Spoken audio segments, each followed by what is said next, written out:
Hello students, this is part 2 of the chapter The End of Bipolarity। पिछले chapter में हमने देखा था कि किस तरह पूरी दुनिया जो दो पार्ट में डिवाइड थी, यूएसएसआर और यूएसए की, और वो किस तरह अलग अलग आइडियोलॉजी के अकॉर्डिंग, यूएस की जो आइडियोलॉजी थी लिबरल डेमोक्रेसी एंड कैपिटलिज्म, उसी तरह यूएसएसआर की जो आइडियोलॉजी थी वो थी सोशलिज्म एंड कम्युनलिज्म।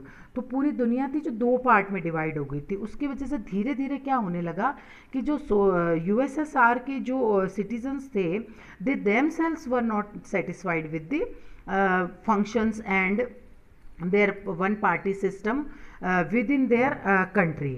सो धीरे धीरे क्या हुआ, वर्ल्ड जो दो पार्ट में डिवाइड था वो अब एक ही सुपर पावर, पहले ये दो सुपर पावर थे, फिर धीरे धीरे एक ही सुपर पावर रहने लगा और लोग जो है यूएस के खेमे से निकल निकल कर जाने लगे। उसके बहुत सारे रीजंस थे, जो कुछ रीजंस हमने पिछले पार्ट में भी पढ़े थे।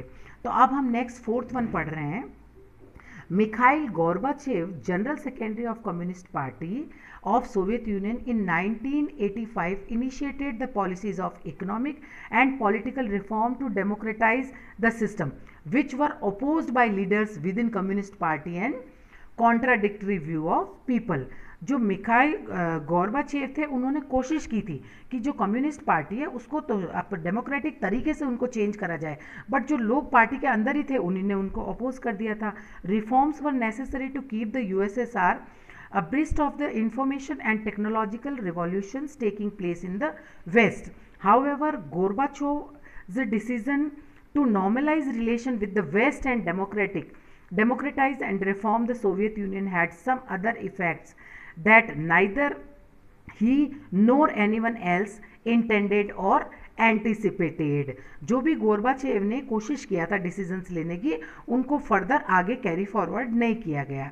The people in the east European countries which were part of the Soviet bloc started to protest against their own governments and Soviet control. जो ईस्ट यूरोपियन कंट्रीज जो पहले सोवियत यूएसएसआर के खेमे में थी, अब उन्होंने क्या किया, सोवियत ब्लॉक था उसके अगेंस्ट में प्रोटेस्ट करना शुरू कर दिया था और सोवियत कंट्रोल से अपने आप को अलग करना शुरू कर दिया था। Next fifth one is the people of republic had been fed up with old style rule of Soviet bloc and in December 1991 under the leadership of Boris Russian Ukraine and Baltic declare themselves independent. अब जो लोग Russia के खेमे में थे उन लोगों को अब अच्छा नहीं लगने लग रहा था कि इनका ओल्ड स्टाइल जो है यूएसएसआर का वो उनको बिल्कुल पसंद नहीं था, क्योंकि उस टाइम डेमोक्रेटिक सिस्टम शुरू हो गया था लोगों में। इस वजह से जो बहुत सारे लीडर, बहुत सारे जो कंट्रीज थे जिसमें यूक्रेन और बेस्टाइल, उन सब ने अपने आप को इंडिपेंडेंट डिक्लेयर कर दिया था, रशिया से अपने आप को सेपरेट कर लिया था।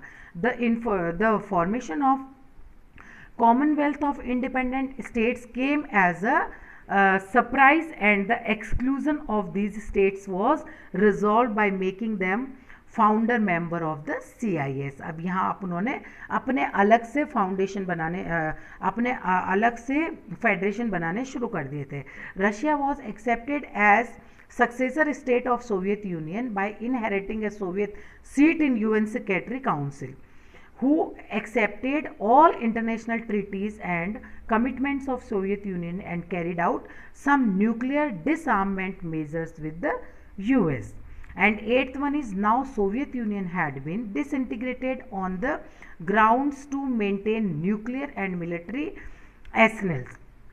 Awareness of people of their backwardness, then Western capitalism, as well as alienation of ordinary people who were exempted from any kind of privileges। तो ये कंडीशन थी रशिया में with in the country. People were not satisfied, बहुत सारे ऐसे लोग थे वहाँ के सिटीजन जिनको कि बहुत सारे प्रिविलेजेस से एग्जेम्प्ट रखा गया था, उनको नहीं दिए गए थे privileges. So this was the reason for the disintegration of people within the country and the people and the countries who were earlier the part of Soviet Union. अब वो सब वहाँ से उनके साथ रहना नहीं चाहते थे, क्योंकि उनके जो बैकवर्डनेस थी, उनके जो व्यूज़ थे, उससे वो सेटिस्फाइड नहीं थे। सो this was all about for today's lecture. Thank you children, have a nice day.